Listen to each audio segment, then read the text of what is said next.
किशनगंज नाम का एक गांव था। उसी गांव में कंचन नाम की एक लड़की अपने पिता और सौतेली माँ के साथ रहती थी।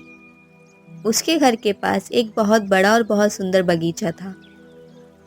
वो अपने पिता से बहुत प्यार करती थी, लेकिन उसके पिता को किसी न किसी काम से अक्सर शहर से बाहर जाना पड़ता था। कंचन की सौतेली माँ बहुत बुरी थी। वो कंचन के पिता के सामने उसे बहुत प्यार करती, लेकिन जब उसके पिता काम पर जाते, कंचन की माँ उससे बहुत काम करवाती। एक दिन की बात है। कंचन के पिता काम से वापस आते हुए उसके लिए खिलौने लेकर आए और घर आते ही कंचन को बहुत प्यार करते हैं और खिलौने देते हैं। कंचन मेरी बच्ची, देखो मैं तुम्हारे लिए कितने सारे खिलौने लाया हूँ। क्या तुम्हें ये पसंद आए? हाँ पिताजी, ये कितनी सुंदर है। कंचन की माँ ये सब दूर खड़ी देख रही थी। अरे, इतने सारे खिलौनों पर पैसा खर्च करने की क्या जरूरत थी? कंचन के पास तो पहले ही बहुत सारे खिलौने हैं। अरे भाग्यवान, मैं काम से शहर से बाहर जा रहा हूँ। कंचन का मन बहल जाए इसलिए ये खिलौने लाया हूँ। कब लौट के आएंगे आप? भाग्यवान तुम कंचन, और अपना ध्यान रखना। मैं कुछ समय बाद वापस आ जाऊंगा। ये सब सुनकर कंचन उदास हो जाती है और अपने पिता के पास जाकर रोने लगती है। पिताजी, मैं भी आपके साथ चलूंगी। नहीं बेटी, मैं तुम्हें अपने साथ नहीं ले जा सकता। तुम यहीं अपनी माँ के साथ रहो। आते वक्त मैं तुम्हारे लिए बहुत सारे खिलौने लाऊंगा। कंचन की माँ उसे कमरे में भेज देती है और उसके पिता चले जाते हैं। उनके जाते ही कंचन की माँ उसके कमरे में जाती है। पापा की लाडली, ये रोना धोना बंद करो अब। चलो, घर का बहुत सारा काम पड़ा, उसे करो। माँ, मुझे पढ़ाई करनी है। अब से तुम पढ़ाई नहीं करोगी, तुम्हारा स्कूल जाना बंद। अब से तुम घर रहकर मेरे साथ घर का काम करोगी। कंचन ये सब सुनकर रोने लगती है और घर का सारा काम करती है। माँ, मेरा सारा काम खत्म हो गया, अब मैं पढ़ाई करने जाऊँ? कोई पढ़ाई वढ़ाई नहीं, चुपचाप यहाँ आकर मेरे पेट दबाओ। कंचन अपनी माँ के पैर दबाने लगती है और उसकी माँ सो जाती है। कंचन रोते रोते घर से बाहर उसी बगीचे में चली जाती है जहाँ अक्सर वो अपने पिता के साथ जाया करती थी, और वहाँ जाकर एक बड़े और सुंदर से पेड़ के नीचे बैठकर रोने लगती है। तभी उसको याद आता है कि उसकी माँ ने खाना बनाने को कहा था। कंचन वापस आकर खाना बनाने लगती है। तभी उसका हाथ जल जाता है और कंचन के रोने की आवाज़ सुनकर उसकी माँ जग जाती है। अरे अक्ल मुही, ये कैसा शोर है? तुम कोई भी काम ध्यान से नहीं कर सकती क्या? कंचन की माँ उसे थप्पड़ मार देती है और आधी रात में उसे घर से बाहर निकाल देती है। कंचन रोते रोते अपने पिता को याद करती है और बगीचे में उसी पेड़ के नीचे जाकर बैठ जाती है। कंचन को पता नहीं था कि वो एक जादुई पेड़ है। पिताजी मुझे छोड़कर शहर चले गए और माँ ने मुझे घर से निकाल दिया। अब मैं क्या करूँ? कंचन को रोता देख जादुई पेड़ जग जाता है।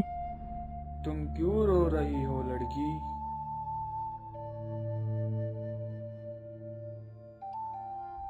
यहाँ तो कोई नहीं, फिर ये आवाजें कहाँ से आ रही हैं? इतनी रात को तुम यहाँ क्या कर रही हो? तुम कौन हो और कहाँ हो? मुझे देख क्यों नहीं रहे हो? मैं तुम्हारे पीछे ही हूँ।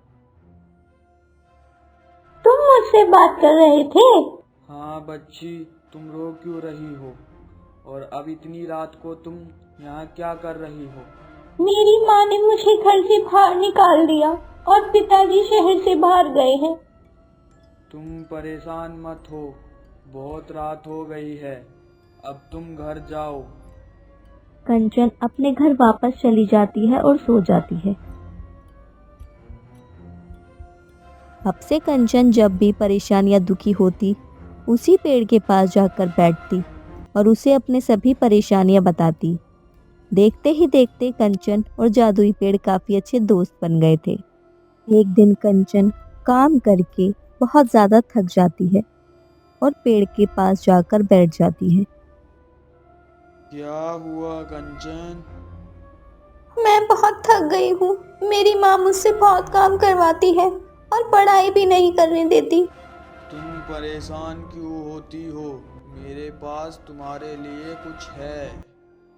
क्या है? लाओ, दो मुझे। ये तो एक गुड़िया है। मुझे नहीं चाहिए। माँ ने देख लिया तो माँ इसे भी फेंक देगी, जैसे बाकी सारे खिलौने फेंक दिए। नहीं, ये कोई आम गुड़िया नहीं है। ये एक जादुई गुड़िया है। जादुई गुड़िया? हाँ, तुम एक बार बात करके देखो। मेरा नाम कंचन है। तुम्हारा नाम क्या है? मेरा नाम सोना है, मैं तुम्हारी मदद करूंगी। धन्यवाद जादुई पेड़, तुमने मुझे ये गुड़िया तोहफे में दी। तुम मेरी दोस्त हो।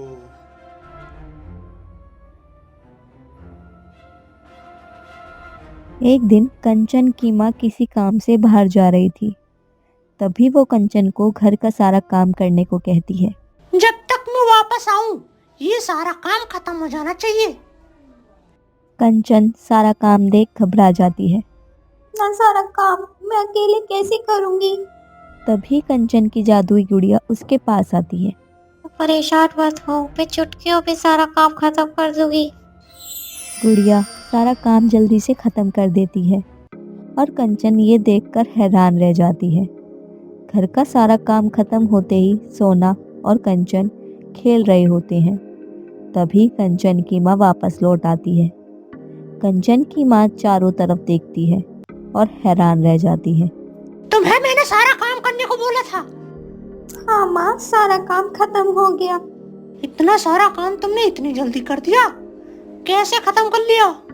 हाँ, मैंने सारा काम खत्म कर दिया। अब क्या मैं बाहर खेलने जाऊं? हाँ जाओ, लेकिन शाम का खाना भी बनाना है तुम्हें, तो घर जल्दी लौट आना। सोना, कंचन और जादुई पेड़ जोर जोर से हंसने लगते हैं।